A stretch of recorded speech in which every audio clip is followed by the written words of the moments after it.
Welcome back to Physics 151 Online. I'll give an introduction today to heat engines and the related topic of the second law of thermodynamics. In fact, the way that the second law of thermodynamics came about was out of an effort in the early 19th century to improve the efficiency of practical devices like steam engines that qualify as heat engines. And we will see that a heat engine is nothing more than a physical device that tries to turn thermal energy in the form of heat into useful work. So, let's start off by just remembering what the first law of thermodynamics means. The first law tells us a statement of the conservation of energy at the molecular scale.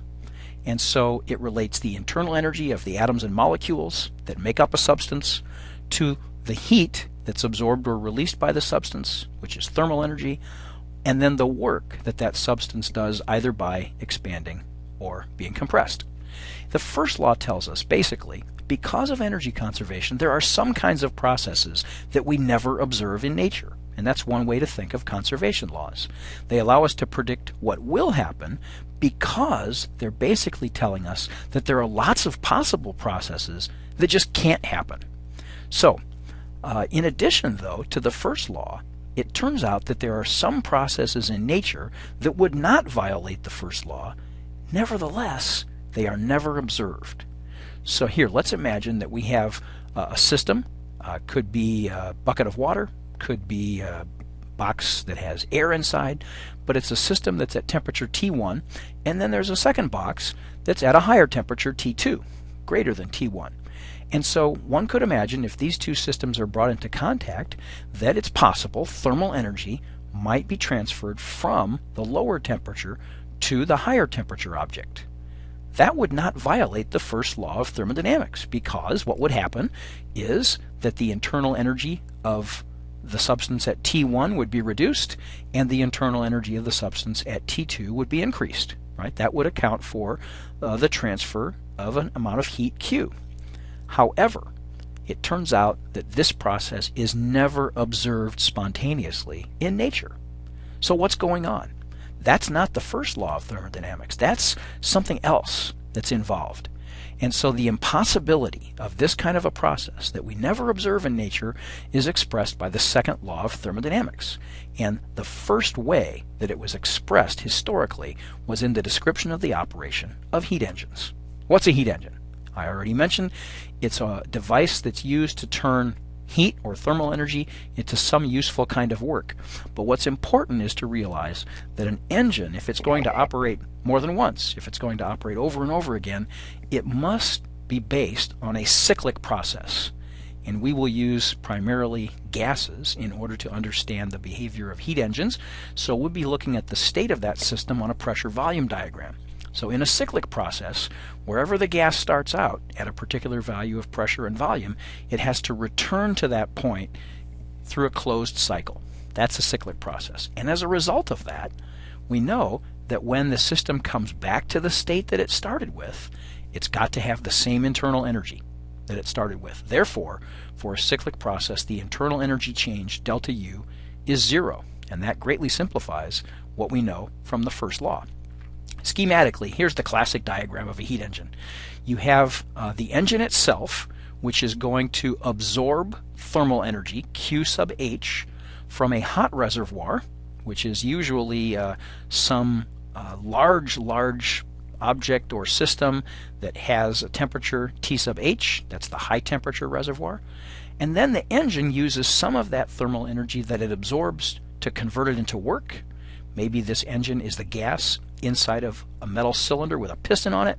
So heat is absorbed, the gas expands, pushing on the piston to do useful work, maybe to even operate an automobile, and then it expels a certain amount of heat, Q sub C, to a cold reservoir, which might simply be the outside environment.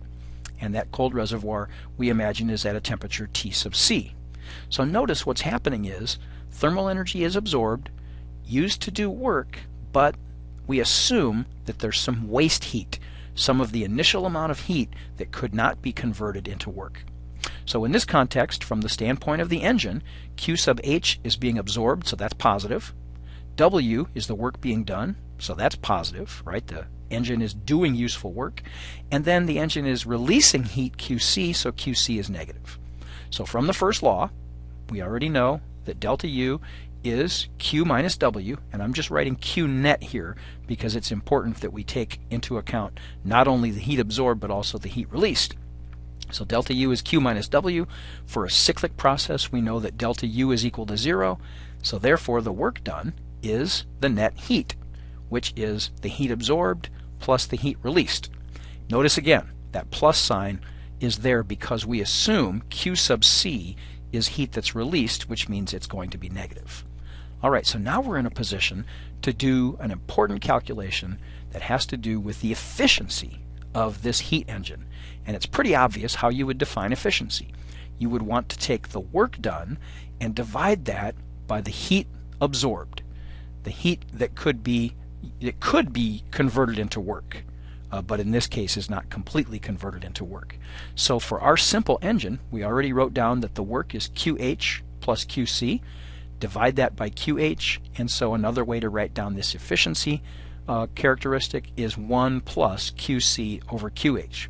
Remember again, QC is negative, right? So the efficiency is always going to be 1 minus some quantity. And you can even write this with absolute value signs if you want to, then you would put a minus sign in there. Our textbook does that. However, it turns out, of course, there are practical limitations to efficiency that probably make a lot of sense to us.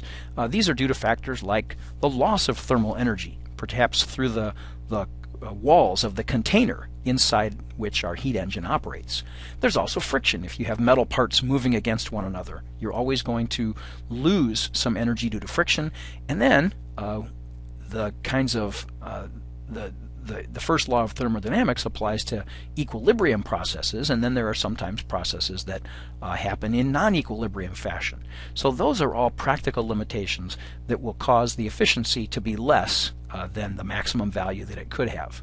But the second law of thermodynamics tells us, really importantly, that even for an ideal engine with no friction, no thermal losses, that always stays in equilibrium throughout the cycle, there is still a fundamental limit to efficiency. In other words, the efficiency will never be equal to 1 because there will always be some heat lost. This waste heat will always be expelled from the engine. It is impossible to completely convert heat into work for a heat engine working in a closed cycle. And that, it's a qualitative statement, but it is an accurate statement of the second law of thermodynamics applied to heat engines. So, I hope this has been a good introduction to heat engines and the concept of efficiency, and I'll see you in class.